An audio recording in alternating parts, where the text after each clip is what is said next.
Hi, I'm Tristan James. This is Empirically Impossible, and normally we talk about the science of magic, but this time we're going to talk about the magic of science. This model represents the Earth's orbit around the Sun during the year. It is not even approaching anything resembling to scale. You get an eclipse when the moon's shadow falls on the Earth or the Earth's shadow falls on the moon.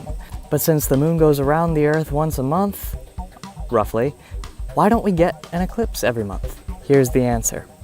The moon's orbit is tilted. It crosses the Earth's orbit in two places called nodes. But in this part of the year, you can see the moon's shadow would fall above Earth's north pole. And the Earth's shadow would fall, well, north of the moon, for lack of a better word. Now, the moon's orbital tilt is stable throughout the year. So, if the moon happens to be crossing between the Earth and the Sun, or behind the Earth, during the part where the nodes are lined up with the Sun, that's when you can get an eclipse. That is eclipse season. Outside of that strip, you can't get any eclipses, and that's why most months you don't get one. The moon's shadow is large but fuzzy. There's the wide but partial penumbra and the tiny dark umbra. You could see a partial eclipse anywhere in North America, but to see the magic moment of totality, you had to get in the path of the umbra. To ensure mobility in case of changing weather, we set up the car so that we could sleep like astronauts.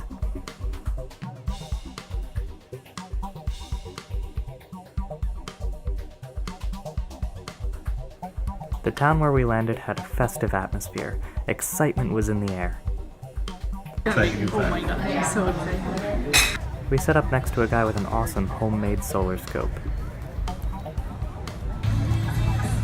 Oh hey. Right on time, the moon began to block the sun. The show, scheduled 4.5 billion years ago, had begun. I offered free science information and made lots of friends that way. So right now we're about 30 minutes before totality. Actually, about 30. Yeah, about 30 minutes before totality. The moon is covering quite a bit of the sun. The atmosphere, it's definitely gotten dimmer, and it's a little cooler now. So we're getting pretty excited as it's getting closer to totality.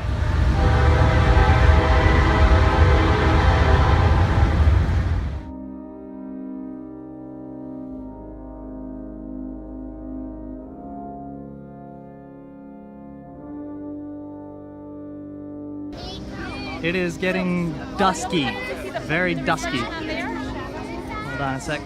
This is where we're hoping to get shadow bands. Shadow bands being the sort of wavy light. Oh, the thing yeah. you guys were just talking Yeah.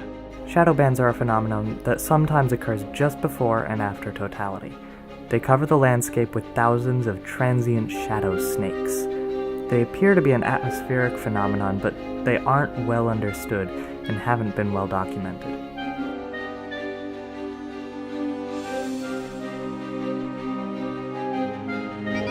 Getting really dark now. It's getting really exciting. Here we go. Everyone's imagination has been captured. If the shadow bands come, make sure you call us. So All right. That guy, it turns out, spotted them first. My wife Caitlin borrowed the camera, and you can hear me on this audio panicking to get it back in time. Oh, wait. Here, Caitlin, what? Like, where? Look at the shadow.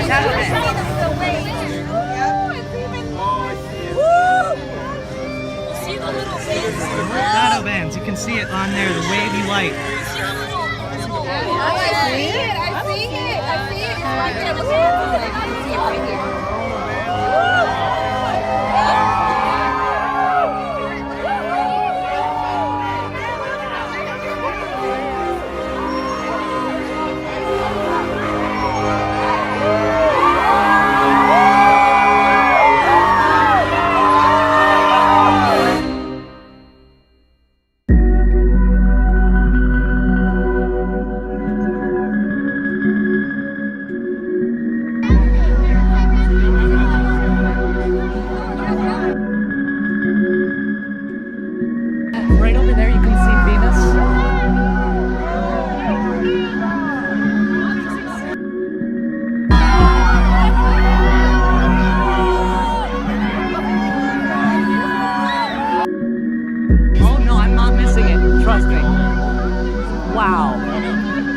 Totality in Sweetwater, Tennessee lasted 2 minutes 37 seconds, and despite my insistence on the contrary, I was missing it.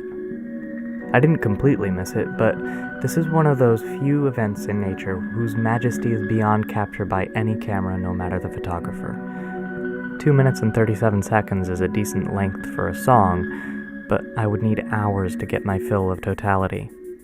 I've sat through 15-second commercials that felt longer. In place of the sun, there was a hole in the sky, blacker than velvet, wreathed with enormous wisps of white fire, which is the sun's corona. The entire horizon shines with the reds of sunset, and a few stars even shine out as the cicadas, caught unawares by the sudden onset of night, sang in confusion. Too soon the sunlight broke through between the moon's mountains and valleys, creating a string of beaded light which joined into a brilliant ray like a diamond, which quickly became too fiercely bright for the naked eye, and totality was over.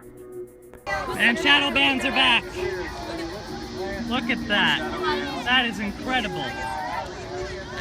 Normally on this channel I talk about the science of performance magic, but this video contains no tricks. Magicians try to create astonishment. By that criterion, the total solar eclipse is nature's greatest magic show. Yeah. You hear the cicadas going? Yeah, you hear the cicadas, and then like when it started going away, you could see the little light coming out, and all of a sudden, it was going all over. I saw the light. That was cool. Wasn't that amazing? I kind of shut down a little bit. I was so excited. Like my brain was doing jumping jacks, and I was shaking, and it's really hard to describe. Awesome. It's incredible. I was so excited, actually I could feel the adrenaline pumping, and when it got totally dark, I just wanted to kiss my wife, but she wasn't here. I really enjoyed it. I think it was marvelous. Everybody ought to be able to see it. I was absolutely just blown away. Never seen anything like it in my life. I mean, I had chills and tears, and it was just Almost amazing. get some pictures of it with the black. I thought it was really exciting. I really enjoyed it. It was the first time I saw a full eclipse, so that was wonderful. It was awesome. I have never seen anything so awesome in my life. And I've seen Niagara Falls. Just magic. It feels like magic, but it's nature. I guess that's the same thing. To watch it, it feels like magic. Awesome.